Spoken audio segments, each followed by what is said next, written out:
इथंच कशाला आणायचे त्या मशीन्स? कारण त्यांनी 2 दिवसांनी पण आणू शकत होत्या किंवा 2 दिवस आधी पण आणू शकत होत्या, आजच का? कारण इथं जे आम्ही आयुष्यातलं जे काही कष्टानं त्यांनी कमवलेलं आहे, जे मतदारांनी मिरज मतदारसंघातल्या सर्व माता बहिणी बंधूंनी जे आमचं मतदान इथं सीलमध्ये करून आम्हाला ठेवलंय, त्या तिथं जी का मशीन्स आल्या ते आम्हाला संशयास्पद वाटतंय. तरी आमचा एक विषय आहे, आम्ही शासनाला विचारू शकतो, कलेक्टर साहेब असून दे किंवा डेप्युटी कलेक्टर साहेब असून किंवा निवडणूक अधिकारी साहेबांना आमची विनंती आहे, त्यांनी ह्या मशीन्स काय असतील त्या आलेल्या नवीन त्यांनी बाहेर ठेवाव्या. 2 दिवसानंतर मतमोजणी झाल्यानंतर त्यांनी काय करायचं तो डिसिजन घ्यावा. पण जोपर्यंत मतमोजणी होत नाही तोपर्यंत आमचे सुद्धा माणूस इथे राहतील. त्यांनी म्हणतात SRP CRP काय आहेत ते सेंट्रलचे जे काय आहेत, तरी पण आम्हाला इथले जे काय महाराष्ट्र शासनाचे जे काय पोलीस आहेत त्यांनी इथं असावेत आणि आमच्या मशीन्स आता आम्हाला दाखवाव्यात. आम्हाला स्वतः मी उमेदवार म्हणून मला दाखवाव्यात आणि जे काही CC फुटेज आत्ताचं जे काही तासापूर्वीचं आहे ते आम्हाला त्यांनी दाखवावं आणि आमच्यातली माणसं इथं 2 दिवस स्वतः इथं आम्हाला त्यांना झोपायला वगैरे द्यावं, ही आमची विनंती आहे. कारण असं जर होत असेल तर लोकशाहीला हे कायमा फासणारी गोष्ट आहे. आम्ही एवढं कष्ट करून जीवाचं रान करून आम्ही मतदारांकडून अक्षरशः विनंती करून आम्ही त्यांचे मत आमच्या झोळीत घेतोय आणि हे झोळीतलं मत जर असं होत असेल तर आमच्यावर अन्याय होईल. यामध्ये आम्ही हात जोडून विनंती करतोय, आमचं जे काय आहे ते आमचं आम्हाला राहावं. त्यासाठी आम्ही आज इथं आम्ही सगळं होऊन दे, आम्हाला शांततेत आम्हाला सर्व करायचं आहे, हे आम्हाला विनंती आहे. तरी महाराष्ट्र शासनानं आम्हाला आमच्यावर दखल घ्यावी.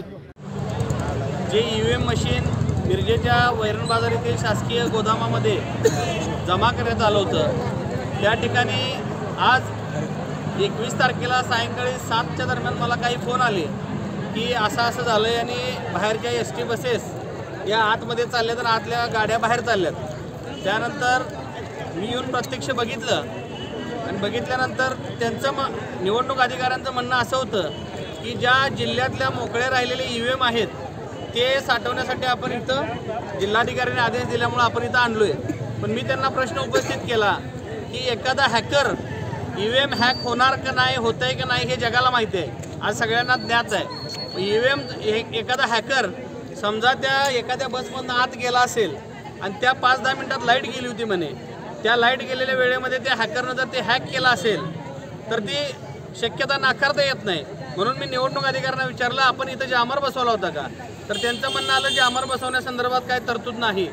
त्यामुळं आत्ताच्या झालेल्या घटनेमुळं या मिरज विधानसभा क्षेत्रातील सर्व मतदारांच्या मध्ये आणि उमेदवारांच्या मध्ये संशय निर्माण झालेला आहे.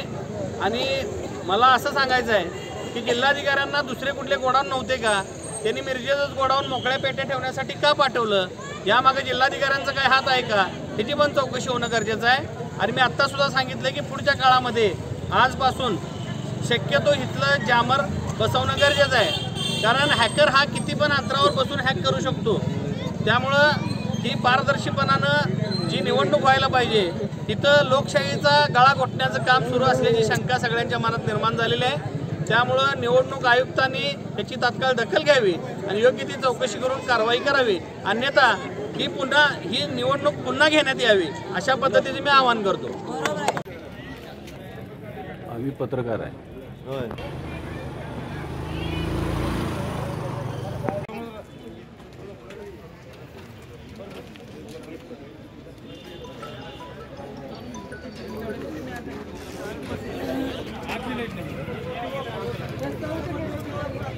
जाऊ शकत